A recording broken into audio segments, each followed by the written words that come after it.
Can it be the end of an era already? Tony just got back and he's already on his way out the door. What? This is why we set the levels every week. It's week 40 of This Week in Film. What? 4-0. That's, 40. 40 is the new 30. Yep. That's what they say. Hey, Take 6.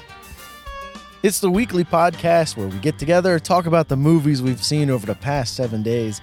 I'm Nick Panunzo, joined as always by RaysRayndomRayquest, and for the last time again, Tony LeBoy. Hey, guys. It's great to be back. Welcome back. Tony, See you later. I'll see you guys. It's been real. you've been on 3 episodes since your triumphant return. Mm-hmm. It's time to move on. Hey, guys. I'm always welcome back. It's true. Well, now that that's out of the way, Tony, what's... Update, baby. Whoa. What the hell is that? It's an update. Unsolved Mysteries update. We don't have the Anyway. rights to that. Well, it was only for 15 seconds. So. Anyway, so Update. what I watched this week was Hell or High Water, which Ray had previously talked about. Yes. So, Great to get another perspective on it. Yeah, it's going to be great. Wait. Do you guys want to do spoilers, not spoilers, for Hell or High Water? Hell or High Walter. Okay, so we're just going to riff on that for a couple minutes. No. Walter got really high. Then he crashed and went to hell. Any of you guys got a towel? Don't forget to bring a towel. All right. Well, anyway, Hell or High Water. To me, it was the perfect mix of No Country for Old Men and The Town. Yes, that's a very good way to put it. Ben Foster. Oh, right. Super inflated Ben Foster. Right. Yeah, dude. Chris Pine Yeah, and Jeff Bridges. right. Was this a Coen Brothers? No, it kind of feels like it though. A Yeah, little it bit. does. Just a tiny All bit. right. All right. A little bit too raw, gritty for Coen Brothers, but it's good though. So I'll just do a quick summary. 2 brothers, their mother dies. Two Two brothers. brothers. No, their mother dies, and Then Tomato Cats. Ben Foster comes back from prison, which you later find out that he killed their abusive father. So the mother dies, and her house is being foreclosed, which sucks, but it sucks worse because they're really poor, and they found oil on the mother's farm, like on the land, and the bank is foreclosing on it, and they don't have the money to keep it. So their solution is to rob the bank that they owe the money to, and to pay them back with their own money. Genius. You just explained that movie way better than I did when I first talked about it. Oh, really? Thank you. Yeah, I was all over the place when I first talked about it. Yeah, so, and then, Jeff Bridges is the hardened old sheriff who's at the end of his road, and He plays that part perfectly. yeah, he's got one last... That's like his only act anymore. He just plays a grizzled old Western guy. It was basically like, I keep wanting to say his name was LaBeef in True Grit, but that wasn't it. He just kept saying LaBeef. That was Matt Damon. Yeah, Matt Damon was LaBeef. But anyway, I'll just refer to Jeff Bridges as Beef. Rooster Cogburn? Yeah. Yeah, Rooster Cogburn. Is that it? That's the John Wayne character, at least. Yeah. Yeah. So anyway, Bridges is like he's about to retire, and these guys keep robbing these banks, and he wants to, catch them. So, no, I loved it. I thought it was pretty fast moving. I liked it was like an updated type of Western. Yeah. So I thought it was real cool how their plan was to basically go from town to town in the same day. So they started in the morning, hit a bank, went across to another town, hit another bank before the cops even had a chance to figure out what was going on. And they're robbing the same branch. Same branch. Yeah, right. Or not branch. Or Same Company. Yeah. Same bank. West Texas Loan Trust, whatever. So they keep robbing the same bank, and then their plan is to go to the casino and launder the money. So they basically just hang out there. And by no surprise, Ben Foster is the crazy brother. Right. So he goes out of control a couple times, which is awesome because he plays that role perfectly. Yeah. But no, I mean, if you're into, if you love No Country for Old Men and you like heist movies and stuff like that, I think it's the perfect mix. It doesn't, the bank scenes are like pretty real, I feel like, because there's that element of like where, they're pretty like intense, but at the same time, like they have no, like. They've never done this before. Yeah, they're not like professional bank robbers, so like they're kind of just like winging it. So that always adds like a piece of I don't know what I'm trying to say, like a little uncertainty. What'd you think of Jeff Bridges and his partner? I like that. Oh, dude, that was a great little. They had great Native banter American guy? back and forth. Yeah, because his partner couldn't wait for him to retire, and they're just going back and forth the whole time. And Jeff Bridges, like, it's definitely like a love-hate relationship. You could tell they're tight at some points, but through a little most racist against like Native Americans. Oh yeah, like my favorite line in the whole movie is like he keeps killing him because he's Native American, and then he's like, I'm half Mexican too, and he's like, yeah, I'll get to that when I'm done with the Indian jokes. Yeah, those two I thought were great together. Yeah, it was fantastic, and it was pretty fast moving too. So definitely recommend it. Ray, you have anything to add from your last review of it? No. I like I said, Tony explained it way better than I did. I have a tough time sometimes explaining stuff. But no, I loved it. I love heist movies. So like anything that involves stuff like that was good. And like Tony said, it was cool that it was like a Western, but it took place in present day. Yeah. So that they had a lot of those themes in there about like banks stealing money, holding people by the balls and stuff like that. Awesome part of of their plan was I thought, so they jump in these like beat cars. Like they're just beaters. They rob a couple banks to them. They drive them back to their ranch, and they just drive them right into a ditch. And they have a bulldozer, and they just bury them. They just pour like a ton of dirt over it, right? And that's it. And that car's gone, and they just get another beater. That's cool. Yeah, it was. They definitely they'd never done this before, but they definitely had this planned out to a T. But then, of course, all plans never go the way you think they're going to go. No, but yeah. Spoiler alert. Well. Now I know. Come on, these guys just don't get away scot-free. Yeah, right. Something's got to happen. Yeah, I just thought that it would end. We saved the farm, Ma. Oh, she's dead. Oh, but, yeah. Spoiler alert. All right. Who's next? I'll go. All right. Oh, you were gonna go? I can go if you want. If you want me to last, fight. I watched a little movie called Cop Car this week. Oh, nice. Yeah, I wanted to see that for a while. Starring Kevin Bacon, a couple young kids who you've never heard of, James Friedson Jackson, Hayes Welford. Huge Welford fan. Directed by John Watts, who I was just looking up. I didn't realize this. He's going to direct the new Spider-Man Homecoming movie for Marvel. Really? Yes. Really? Yes. Oh, you know what? I did know that. He's part of that new crop. The new crop. Young director. They had one good indie film, so here's a $200 million blockbuster. He did Clowns, which I've never seen. Clowns. Yeah, sounds scary. I don't think it is. Or sorry, not Clowns. Clown. Singular. That sounds worse. Yeah, that sounds more scary. Oh no, it is a scary movie. Never mind. It's got to be a scary movie. It's called Clown. It's just about a comedian. I thought it was something. Who's also a murderer. Anyway, yeah. So this guy's like up and coming. So the movie takes place in Colorado, and when you think present day, when you think Colorado, you think like mountains, right? Like Rockies. Well, this place takes place in like the plains of Colorado, so everything's flat. There are plains in Colorado? I guess so. I've never been. Well, I mean, I've been to like certain parts of Colorado like aren't very cold and like a lot of snow. It's in the mountains that are cold. Really?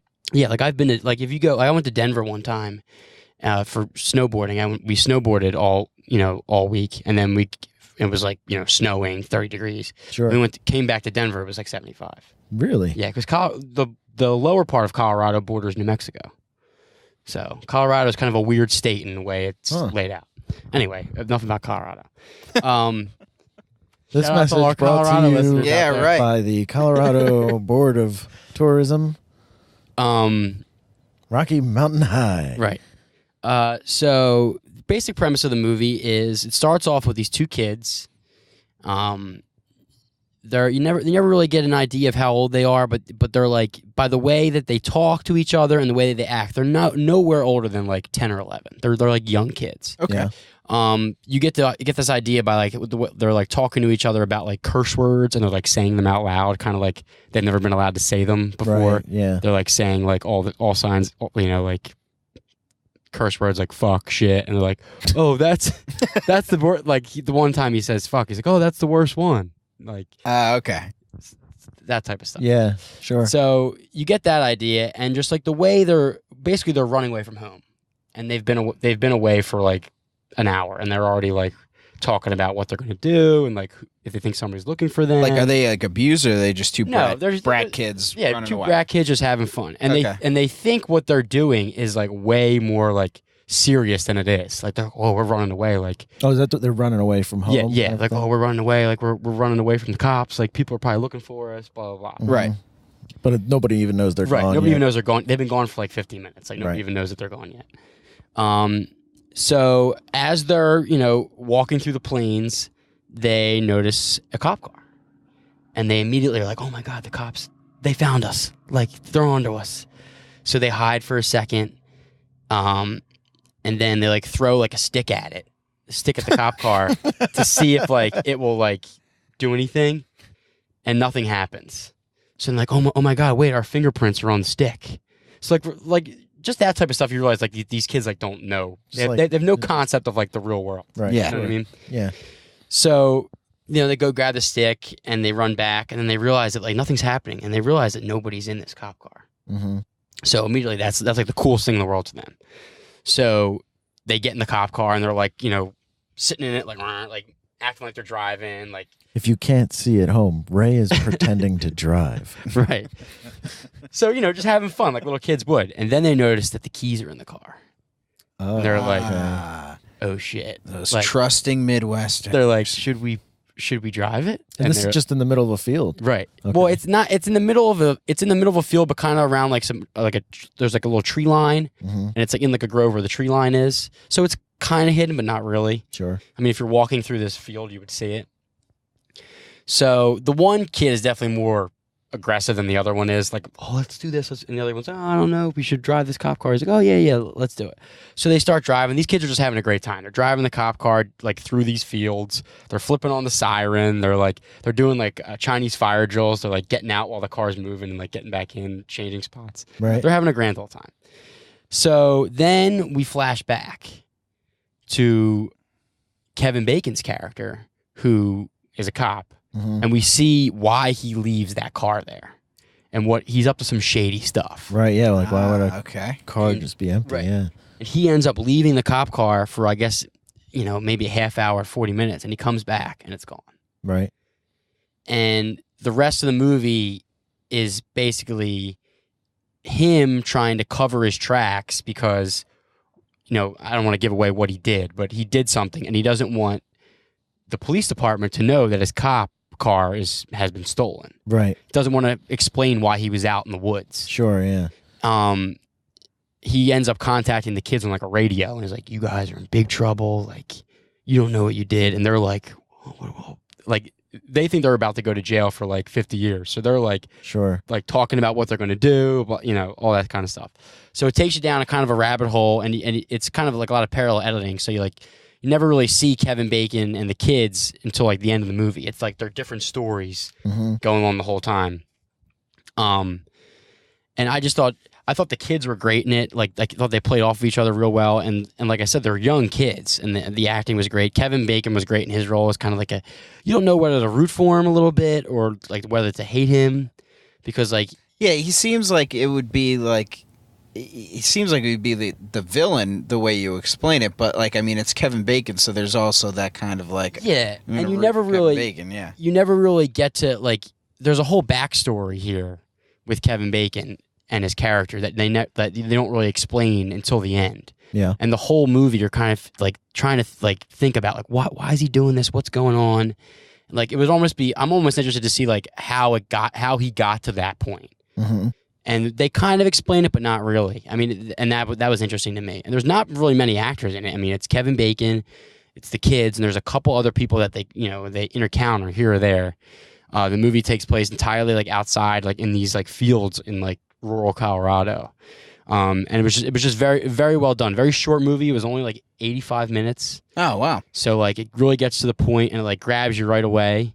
Yeah, I really liked it. I was really surprised by it, and like I said, I didn't know this guy was going to direct the new Spider-Man, but I think I got big hopes for him. Rental, really Netflix. It's on HBO right now for free if you have HBO. Oh, nice. It was in the theaters, but yeah, now it's on HBO. Yeah, it's been on my to watch list, but it's been one of those I just don't want to watch it right now kind of things. But if I knew it was 85 minutes the whole time, yeah, right. I'd have watched goes it by months fast. ago. Yeah. All right, great. I have an update. I forgot for the update segment, Tony. Yeah? There's a movie that I'd like to update. You should have said keep that around because we're going to need it now. Yeah. Update. This is an update. Okay, so take it away now. Don't just turn it off.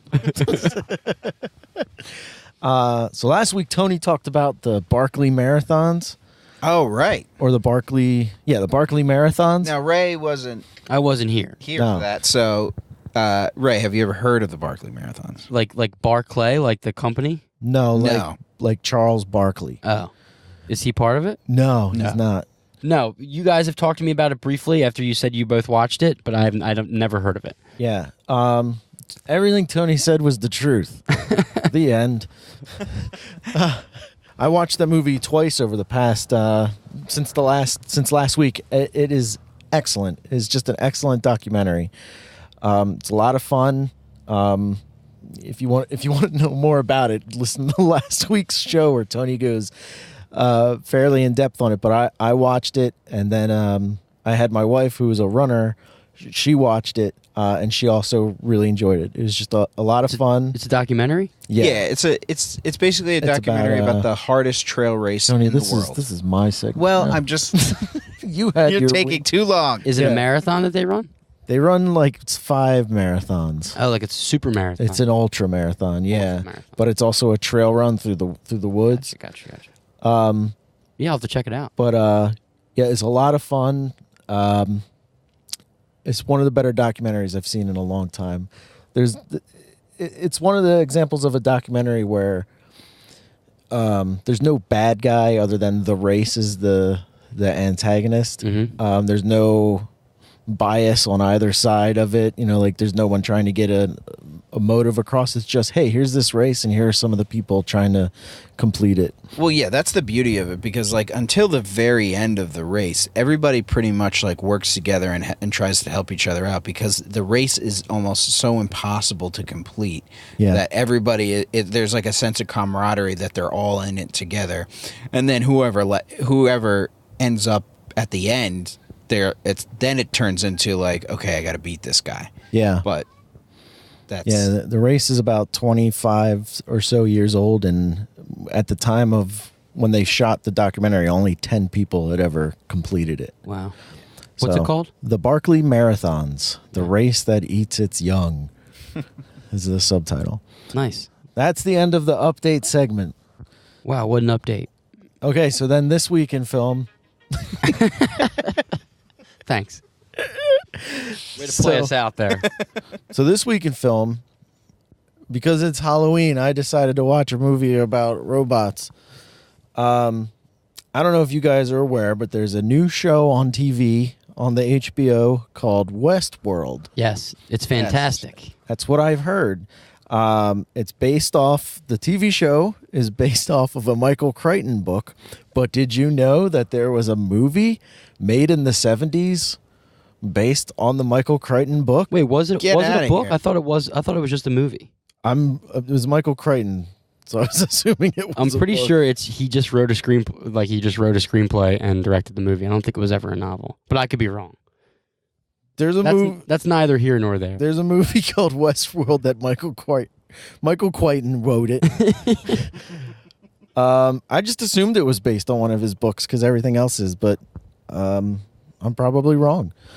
1973, Michael Crichton directed this movie. It stars James Brolin, Richard Benjamin, and Yul Brynner, with a few other people sprinkled in there.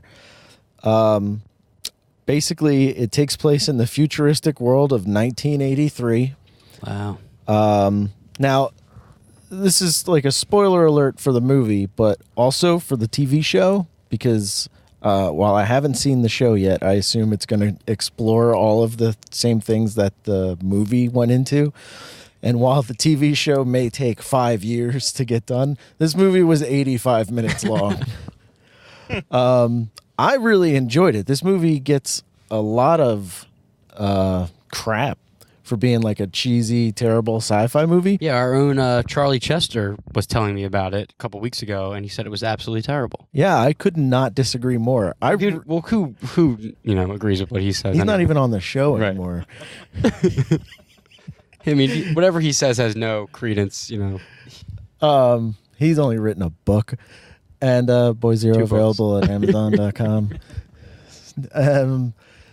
But basically the plot of the movie, and I'm only talking about the movie, is it's 1983. There's a futuristic theme world, or 3 separate theme worlds. One is Roman world, one is medieval world, and one is Westworld. And each world caters to a different kind of lifestyle. So like the West world is the Old West, Roman world is ancient Rome, and medieval world is medieval times, basically. And it costs $1,000 a day. And I went to the inflation calculator and did the math. And today's money, it's like $5,500 a day to go to Westworld. I don't know how that adds up with the TV show, but the TV show, at one point, somebody does mention that it's like $40,000 a day. I think they say. And inflation shows that But, is I mean, not the whatever. value that you think it is. Yeah. But anyway, you go to the theme park, and let's say like me and Ray went to the theme park. Tony would be a robot. Yeah. A very realistic robot that we wouldn't be able to tell if he was real or not.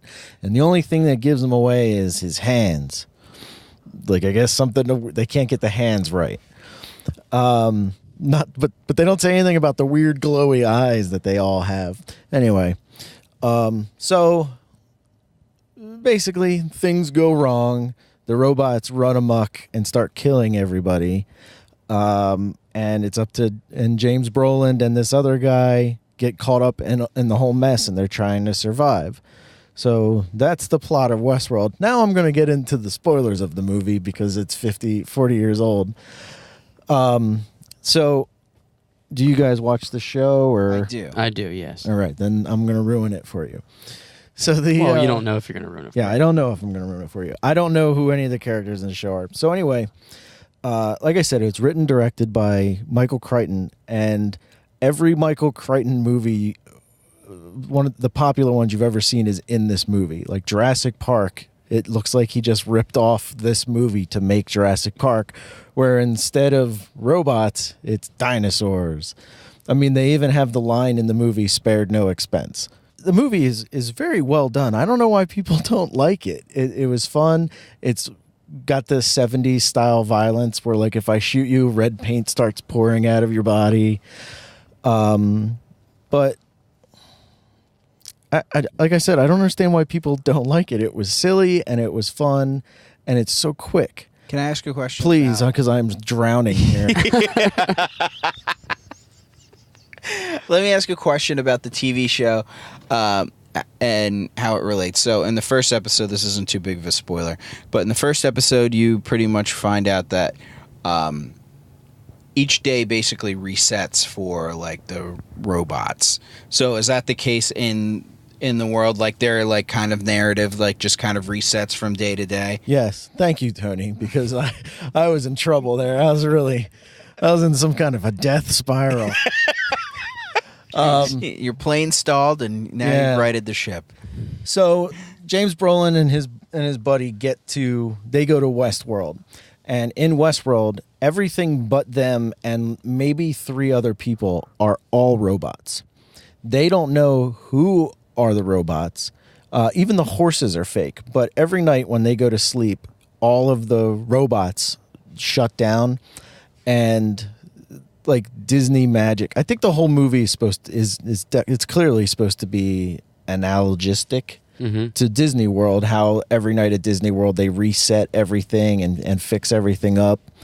But they take all the robots out. Any robots that are having malfunctions get replaced with identical robots. Okay. For instance, Yul Brynner plays the gunslinger, and he's the man in black, basically. And every day he's alive again to cause trouble or to create some sort of situation where you have to save the day. That if you couldn't see at home, I did like a quick draw thing on Ray. Right. He was dead to rights. There is a character like that in the TV show. Played by Ed Harris? Played by Ed Harris. Yes. Oh, really? Okay. Yeah. I could totally see that. Yeah. And so as the movie goes on, there are more and more problems with the robots. Now, the one thing that I liked about the movie is the scientists who run the place realize that there's a problem. And I guess it's it's before the term computer virus was invented, because that's what's happening. There's some sort of computer virus infecting everything, but they don't call it that. But they say, all right, we're not going to let any more people in here. We're going to let these people finish their vacation, and then we're going to shut down and just say we're overbooked, which was better than like that cliche of everything's fine, like the Jaws thing, where like everything's fine, let people keep coming. Like they recognize there's a problem, they're going to kind of let it play it out for the next couple of days and then shut it down. Doesn't work out for them, but I like that there was like a sense of realism to it. All of the people that work there were all working towards a common goal. There wasn't someone who was undermining, like, I'm the one writing the code. Right. You know, it was just, there was a problem with the computer code because the computers are making computers and an error happened along the way. Sure, just like anything. But some of the stuff that was corny was they go to a brothel. James Brolin and his buddy go to a brothel, and, you know, they immediately hook up with 2 women of the night.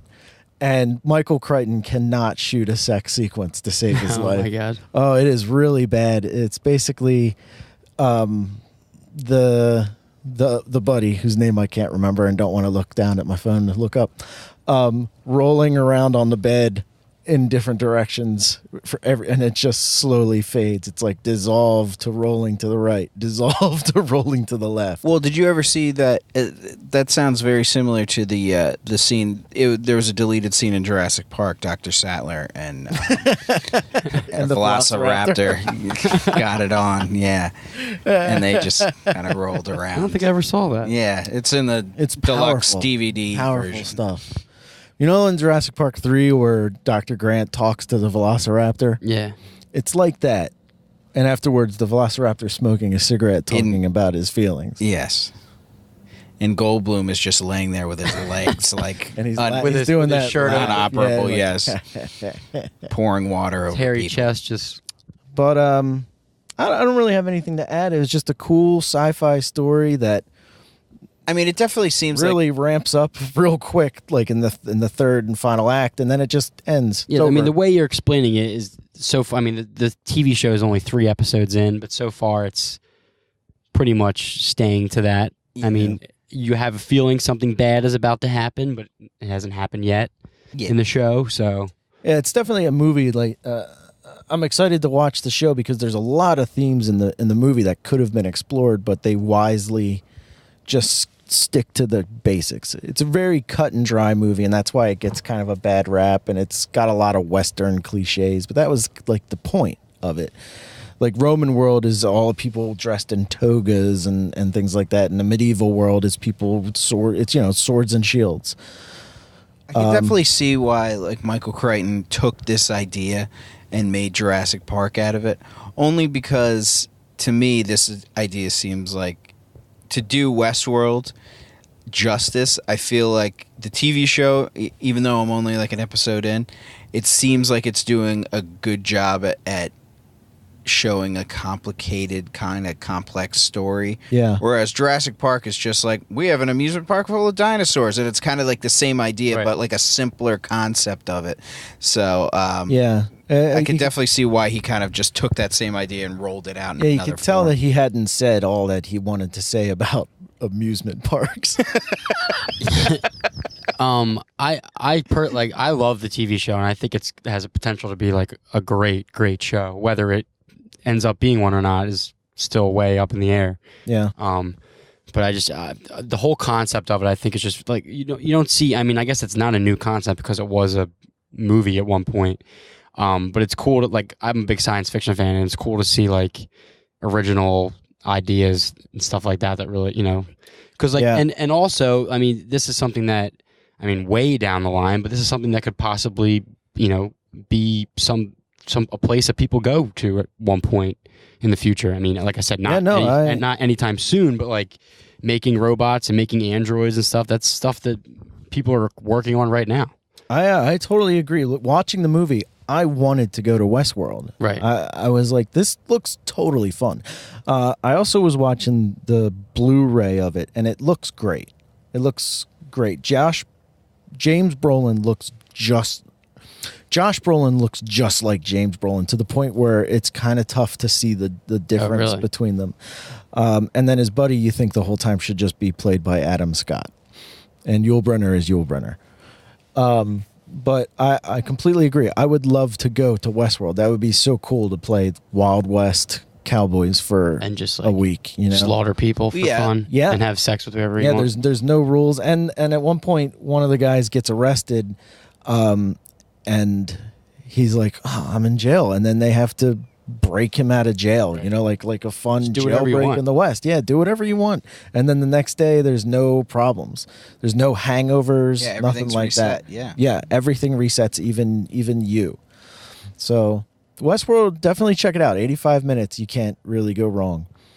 That brings us to the next part of the show, called Tony's Third Degree Question. Tony, we got a suggestion for a new name from listener Matt. He says we should call it Tony's Trick or Treat. Oh, that's timely. Yep. Okay. Considering this is Tony's last appearance on the show, we probably won't be using that. More like Tony's Trick. I can't turn that into a terrible pun. Give it time. But last week's question was, what's your favorite horror movie? Was your question from last week. That's right. And we had quite a few responses. Scott C. says he'd like to nominate the movie Redneck Zombies. Okay. He says it's a definite gem and it was filmed somewhat locally. Now, he lives in Germany, so I don't know if that means it was shot in Germany or from around Delaware, where we are all from. He also recommends Jesus Christ Vampire Hunter, which I have to disagree with. I watched about 15 minutes of that movie like a few years ago, and it's a trauma movie. Oh, okay, yeah. Who Charlie apparently used to work for. And it's really hard to sit through. I thought it would be like a lot of fun, and it wasn't. It was tough to watch, but Scott recommends it. Barbara G. She says she avoids horror movies as a rule. Excuse me, but her favorite is Night of the Living Dead because it's more cheesy than horror. That's a classic. Yeah. Jill P. says Krampus, which I could not agree more with. I loved Krampus. I still haven't seen More of a Christmas movie than a Halloween movie. Well, a horror movie was the question, right? Yeah. But it's that spooky time of year. But definitely, Krampus was great. A lot of cool effects. But she also says Paranormal Activity scared her pretty good, and it Paranormal Activity, the first one, scared the crap out of me. Oh, me too. I'm not even gonna lie, like I was afraid to go home. Yeah. I was really messed up by that movie. Yeah. Shut up, Tony. I totally agree. That movie like floored me. I saw it in college, and then like I went back to my college house and was like a little kid trying to go to sleep that night. It was, but man. I get scared very easily though. So Jeff H says the original Exorcist. Yeah. He said when he saw that as a kid, it made the hair stand up on his arm. I totally agree. I mean, Exorcist is a total classic. Anything that involves like religion and stuff, like You got to The stay Omen. away from it. Yeah. Yeah, I've never seen The Omen. I've the never, original one. It's Yeah. it's so freaky. I watched The Exorcist freshman year of college in the middle of the day with my roommate. Like, what did I say, freshman year? And we sat there with our jaws dropped the whole time and just, oh my God, this is awful. This is horrifying. And it was like 1 o'clock in the afternoon. We skipped lunch for it. You're gonna watch a horror movie and you're scared. Easily watch it during the day. Yeah. Oh, yeah. But you know a movie's good if it's still scaring you during the day. It freaked me That's out. right. And in fact, for one of our video reviews, when I did the video editions for the This Week in Film podcast available on YouTube, I used one clip from The Exorcist in one of them where the Linda Blair pukes. Yeah. And I ended up watching half the movie, and I was working on that in the middle of the night, and it was freaking. I had to turn it off because it was creeping me out so bad. I started doing that thing where you think you hear somebody in the hallway. Oh, yeah, dude. Your mind starts playing tricks on you. Yeah. And then Dan Moran says Poltergeist scared the crap out of him as a kid. Yeah, same with me. Poltergeist, the whole trilogy, to me, is classic, like what you want out of a horror series. Because the first one, obviously, doesn't need to be said. Scary. It's awesome. It's got, like Good thrill dose of scares. It's got comedy in creepiness. But the second and third ones, like, they go down so far, like, as far as being, like, kind of cheesy. What's the one with the mirrors? That's the third one. Yeah, which that is like one scared the super- crap out of me. Really? Yeah. I saw them all as I was a kid. Yeah, so. I love the third I've one. never just seen because anyone but the first one. Oh, the second and third one they're not like throwaways. Like they're still good movies. Really? Yeah. The second one is a solidly scary movie until the end. It has one of the worst endings I've ever seen in a horror movie. But Well, now I can see that. three has got like that 90s horror feel. Yeah. But it deals a lot kinda with cheesy. mirrors, and it's like very It's freaky. just kind of creepy. Yeah. But the backstory to Poltergeist is also like kind of creepy too, because of like how many people died like on the set, and Yeah, like the little like, girl Oh, yeah. is the dead. little girl died before the third one was done, and like they basically just had to end that movie. They just Didn't the mom die too, or I think a lot of people have died. You know who's still alive though? Craig T? That's right. Yeah, Coach. Coach. Well, which makes Coach seem a little suspicious. Dan also recommends The Gate, which has come up a lot The Ninth recently. Gate? No, just The Gate, which is a movie I never saw, but it's like a kid horror movie, kind of along the lines of Monster Squad or just another horror movie, just like kid focused. That's not really kid. Not so much kid focused, but Red Letter Media just did like one of their review segments on it, and I watched it. And it's funny that Dan mentioned it almost the same day, but The Gate is basically about a group of kids that find the pit to hell in their backyard, and there's like a lot of cool effects. It's supposed to be pretty creepy. But and then he says it may have been the height of Stephen Dorff's career, right? Because Stephen Dorff plays the lead, and he's like 9. And finally, Matt L says his favorite horror movie is The Descent. Oh, yeah, that's a good one. Yeah, I've never seen that. I haven't seen it either. He loves it. He's talked about it a few times. People Under the Ground. Yeah, the cave movie. A movie that I would just like to quickly mention that has always scared me, and I think it's still to this day the scariest movie I have ever seen, is called Session 9. Have you guys ever seen it? I've heard of it. That's like the tapes. David Caruso, the guy from CSI Miami, is the Right. star of it. Is it like found I've heard him footage as type the stuff? star No, of no, Trade, it's just but- it's about this asbestos crew that is cleaning out this old mental hospital, and there's obviously some weird. It's abandoned, but there's some spirits in there, and they start messing with. It kind of like along lines of The Shining. They kind of like start messing with their heads. The crew. Okay. It's very, very creepy. When did it come out? I think 2001. Yeah, like late 90s, early 2000s. Scariest movie you've ever seen, huh? In my opinion. I mean, that's just me. And I'm scared very easily, but it's a very creepy movie. Session 9. And I'll throw out the scariest movie experience that I had in a theater besides Paranormal Activity was the first Grudge. Okay. The Grudge. Okay. Scared the crap out of me.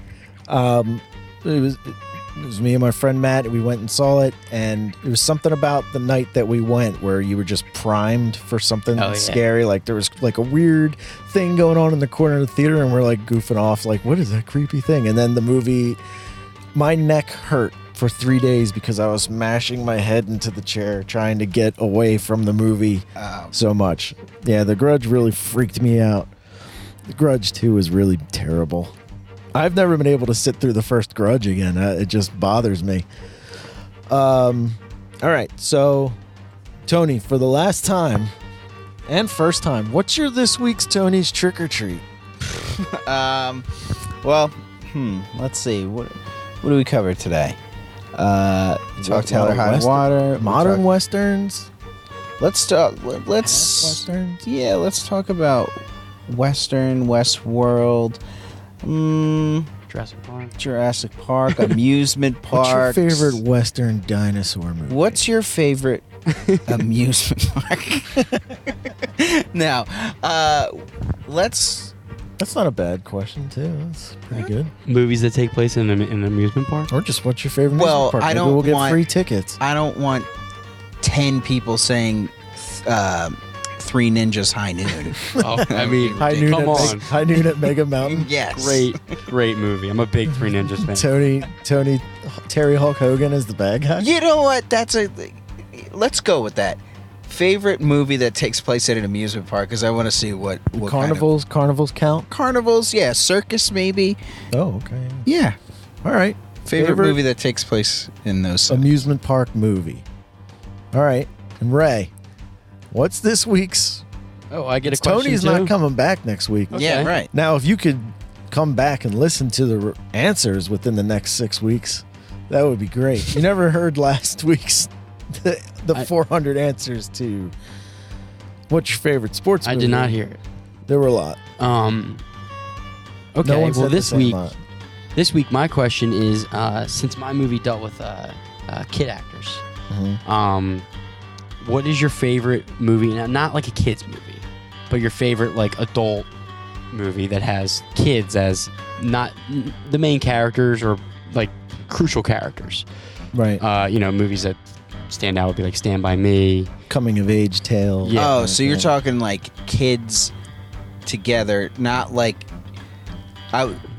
what popped out at me was like Sixth Sense type, like Haley Joel Osment was a strong child. No, I'm talking about like kids something playing off each other. Okay, like kids acting with kids. Okay, like children. Like a good example would be the show Stranger Things. Now it's not a movie, but it's a show. Sure. Right. But that type of thing with a group of kids, like Super 8 would be an example of that.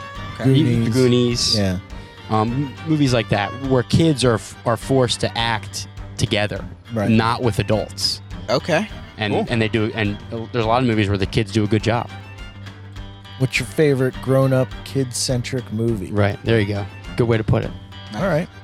Okay, well, if you're listening to us on the Podcast Radio Network, thanks for tuning in. We're on here every Wednesday night at 10:30, right after Let's Talk Flicks. You can find us on your favorite podcasting app. If you look and you can't find us, let us know. We'll get put on that somehow. Answer Ray and Tony's questions on Facebook, Twitter, and thisweekinfilmpodcast.com. You can find out anything you'd like to know about us at thisweekinfilmpodcast.com. Anything. Little bits. And guys, have any plugs? We already plugged Charlie's book once. No, I got no plugs. Nothing. Nothing? Yeah, I got nothing either. If you have anything you want us to plug, let us know. Perhaps a charity event, or you want to give us money. We take all forms of We don't even money. have to make an announcement. You can just give us money. Right. Yeah, that's just right. to support the show and Yeah. our business expenses. Tony won't be getting any of it anymore. Right. I would So- highly suggest that you don't send any money to these guys. Whatever money you send us will be coming to Nick and Ray and whoever our new co-host will be. It's not going to be Charlie because he's still not around. But if that's the end of the reel, fellas, we'll see you next week in film. Still doing that, huh? Later. It's been real. See ya. Oh, I get it, like a pun.